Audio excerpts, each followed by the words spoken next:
嗨，大家好，欢迎来到使人驾到的你不知道的三国系列，我是主持人叉叉 Y， 我是金老师。好的，我们这一集的内容要来聊聊的是《三国》这个电视剧的第16集。那承接上一集的内容啦，袁术他取得了传国玉玺之后呢，果不其然他就称帝了，他也自称自己的国号叫做仲氏。很大的一个疑问就是他到底凭什么做出了这个有点像是跟汉室对抗的这样的一个举动？好，那我们就来讲解一下袁术这个人。袁术他其实出身高贵，他是司空袁逢的儿子。那袁逢所属的汝南袁氏已经有好几代的人物都当到最高等级的三公官员，所以袁术已经算是一个副恩代或是正恩代的人物了。根据《后汉书》描述，袁术少以侠气闻，素与诸公子非鹰走狗。你听到《后汉书》形容他有侠气，你觉得怎么样？听起来蛮正面的好，大家现在想到侠嘛，就会很容易想到武侠。是武侠怎么样？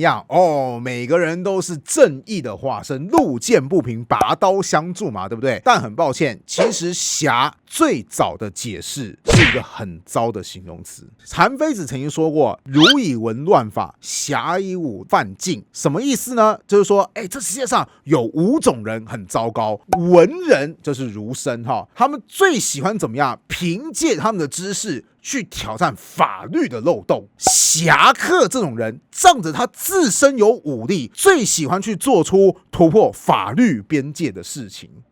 就是打破规矩啦。对， Okay. 所以侠其实往往是指打破规矩的人。那在韩非子这种人的眼中看来，就是你破坏国家秩序嘛，你已经有法律去制裁他，你干嘛要突破法律去做你觉得很爽的事情呢？这边来多延伸一下，现在日本的黑道，他们常常会说我们是走人侠道。黑道说他走侠道，你就知道这个侠在日本并不算是一个很好的名词。日本它其实是有继承中国原始的味道的。所以当说袁术少以侠气闻，就是说这个家伙其实不怎么管规矩的他平常最爱做什么事情？素与诸公子非鹰走狗，就是没事跟一些高贵人家的子弟遛老鹰放狗在大街小巷中窜来窜去你听起来会觉得说哇，好自在的感觉但不要忘记他们住的地方是有人的，那个老鹰飞过，那个狗窜过，一般平民老百姓只会觉得说我被他们骚扰了。这就有点像是有时候你在半夜会听到那种改装汽车然后呼啸而过那种感觉。没错，就是这种感觉。你会觉得说哇，年轻人改装汽车好有潜力不会，你只会说小屁孩吵死烦死了。那袁术这个人除了小时候就有点8+9的气质之外，等他长大之后，不知道是不是因为出身高贵，所以都目中无人。之前有一再提到过，董卓曾经杀死汝南袁家的掌门人，掌门人死了怎么办？总要有下一代的接班人出现当时竞争者就是袁绍跟袁术。史书描述豪杰多附于绍，术怒曰：“群庶不无从，而从吾家奴乎？”什么意思？你们这些小人竟然不追随我，而去追随我家那个奴婢所生下来的杂种，你们还有眼睛吗？开玩笑，我超屌的好不好？大概就这种感觉。好，那人拽就要有拽的本钱嘛。那你说袁术他除了出身高位之外，他有没有什么拽的本钱呢？还真的有。《三国志》记载，术亦为卓之祸，意思就是那个董卓当时掌握中央朝廷的时候，袁术也害怕跟董卓扯上关系，所以怎么样呢？出奔南阳。南阳这个地方，《三国志》后续有记载，户口数百万。一个地方有数百万的户口，代表这个地方怎么样？很肥对，开发彻底嘛，人口才会聚集在那个地方嘛。除了本身经济发达之外，再次强调，古代人力就是重大的资源，你没有人哪来的军队？你的土地开垦怎么办？很多时候我们看古代可能某些区域就是某一个军事集团，它掌了好大一块地但是请注意，很可能那些地怎么样？地广人稀，都是一些烂地。对，烂地也就算了，你如果人口很多的话，你可以去开垦对不对？可是你地广人稀，你就连开垦的可能性都消失了。所以这个南阳户口数百万，就证明袁术他掌握一个发家致弑父的地盘。因此呢，我们看到《后汉书》有继续记载，数引军入陈留，屯封丘。什么意思？就是他大概就是靠着在南阳这个地方开始招募部队，招募部队之后怎么样呢？就开始向外扩张。向外扩张的过程当中，黑山余贼，这个黑山贼你可以想象成就是盘踞地方的一股军事势力，只不过他们已经不太服从汉朝政府的号令了，所以才会直接被人称为黑山贼。好，说回来，黑山余贼及匈奴、渔夫罗等左庶，就是当袁术带兵出征的时候，那些本来在地方上劫掠的黑山贼以及匈奴的单于渔夫罗，竟然带兵主动投靠，就证明说袁术这个人是很有威望的。威望的点在哪边？第一个，兵多嘛，你要是兵少，谁鸟你，对不对？是啊，是啊。再第二个，南阳人口数百万，代表经济发达，有没有可能袁术是告诉大家说，如果大家投靠我的话，你们的军饷我提供。其实在古代啊，军队人数太多不一定是好事。你可能会想到说，军队人数多，那战斗力就多啊。但请注意，军队人数多，你要给养的资源也非常非常多，而且你多一个军人，就少一个壮丁帮你耕田。是，这一来一往之间，可不是一个人这么简单的哈。总之，《后汉书》描述数将其余众奔九江，杀扬州刺史陈温而自领之，又兼称徐州伯。什么意思？他后来杀死朝廷有任命的扬州刺史，又自己任命说，我才是徐州真正的主人。这么嚣张，就证明说他一定具有某方面的实力嘛，对不对？甚至后来李傕入长安，欲结束为援，乃授以左将军。就是李傕攻入长安之后，就觉得说，天下之间我总要找人一起缔结盟友关系吧。找谁呢？就找袁术啊。李傕为了示好，甚至透过朝廷的命令，任命袁术成为左将军。那我们看到这边可以看得到，袁术他的势力可以说是节节攀升。那我觉得，除了我前面讲到的南阳人口数百万户提供给他的钱粮人口资源之外，还有个很重大的原因，就是他本身出身高贵啊，四世三公啊。你要想想看，他可能对某些人说，你还记得我的爸爸吗？我的爸爸以前曾经照顾过你哦。你还记得我的爷爷吗？我的爷爷曾经照顾过你的爸爸哦。你还记得我爷爷的爷爷吗？我爷爷的爷爷以前曾经对这个地方有恩惠哦。是。那其他人听到这边，难道不能给袁公子几分薄面吗？我觉得故事听到这边，我有几个感觉啦。是。第一个就是袁术，他就是含金汤匙出身的一个贵公子嘛。是。公子哥的性格。是。第二个就是因为他掌握了南阳这个肥沃的土地，所以他有很多的资源可以去运用。那也不难，就是听到之前我们前面几集的集数有讲到说，在各大诸侯关东联军去征讨所谓董卓的时候呢，袁术一直都是站在一个提供后勤的角色嘛，所以他有很多的资源可以提供这些部将去派兵遣将啊，他一定是有这样的一个资源做到这些事情嘛。是，那大概也是发展很顺遂吧，他开始越来越飘。这边要提到汉朝末年很流行一个政治预言，这个政治预言叫做代汉者当屠高也。什么意思啊？就是代汉者，取代汉朝的人，当屠高也。当屠高是什么意思？我也不知道，没有人知道。这个东西的出处，根据《后汉书》的描述，东汉皇帝刘秀那个时候还没平定天下的时候，他要对抗的一个军事势力，就是盘踞在四川，也就是巴蜀这一带的军阀，叫做公孙述。公孙述曾经想过说，我要不要自立为帝？结果呢，刘秀就写信告诉他说，代汉者当屠高，君岂高之身也？就是说，哎呀，要取代汉朝的人哦，是屠高。那我觉得你不是，所以你千万不要自立为帝啊！当然，后来公孙述不听，还是自立为帝，结果就被刘秀派遣大军平定了。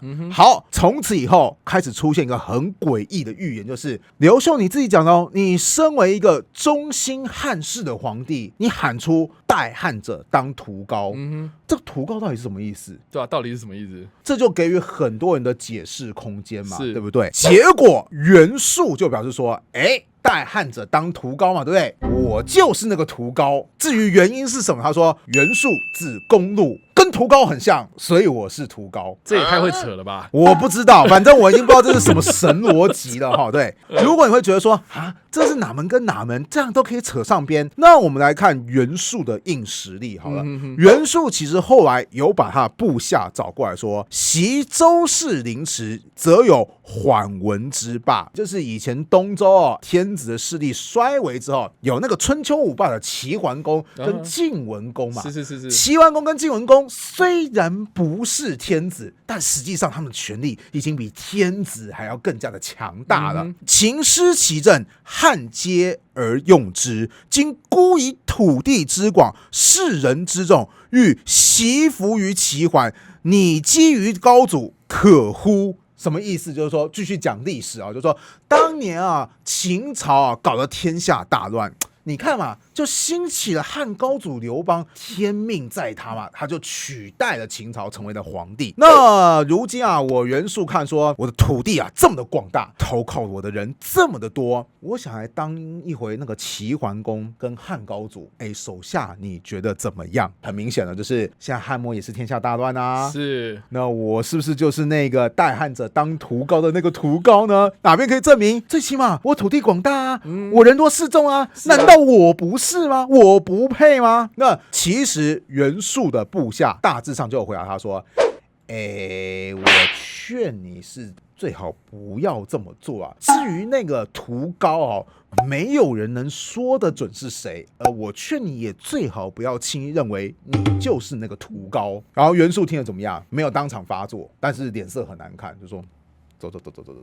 然后用实际行动证明，我就是想当那个屠高，于是自立为帝。然后我真的觉得袁术的脑回路真的是很诡异首先，我是真的不知道公路跟屠高有什么关系，有可能汉朝时候那个发音公路跟屠高很像。来，我们多念几遍，公路，屠高，对，大概是这个意思。而且最重要的是，人家建立国家通常都是一个字，秦嘛，汉嘛，周嘛，商嘛，对不对？就你最特别，你叫仲氏。要是袁术他真的统一天下，以后我们的历史课本就说，来，各位，我们来背一下中国的朝代：秦汉仲氏朝。就你最特别，所以我才会说我搞不清楚这个袁术的脑回路，可能高贵的日子过久了，不是我等凡夫俗子能够测度的。再次证明贫穷限制了我们的想象。好，故事说到这边呢，我们回头看看史书上面对袁术的一些记载，不外乎就是对他有很多的负面评价。是，那我在想，是不是因为他自立为帝的这件事情，这个的行为不是这么的有正当性，所以他在历史上的评价都比较差呢？其实就是如此对你就想想看，你今天自立为帝，你就是乱臣贼子是道德上怎么会推崇你这样的人呢？可是电视剧跟演义里面就会跟他赋予一个神器，就是传国玉玺所以你看，这就是小说他编的优秀的地方，就会告诉你说，我代汉者当屠高，我哪边证明呢？你看我有玉玺，如果我没有天命，我不是那个屠高，我怎么会获得那个玉玺呢？这个玉玺就成为加强袁术心理建设的一个麦高分。等一下，那我就还蛮想问的历史上有很多自立为帝的人嘛，那为什么就是袁术好像形容像小丑一样这么的负面呢？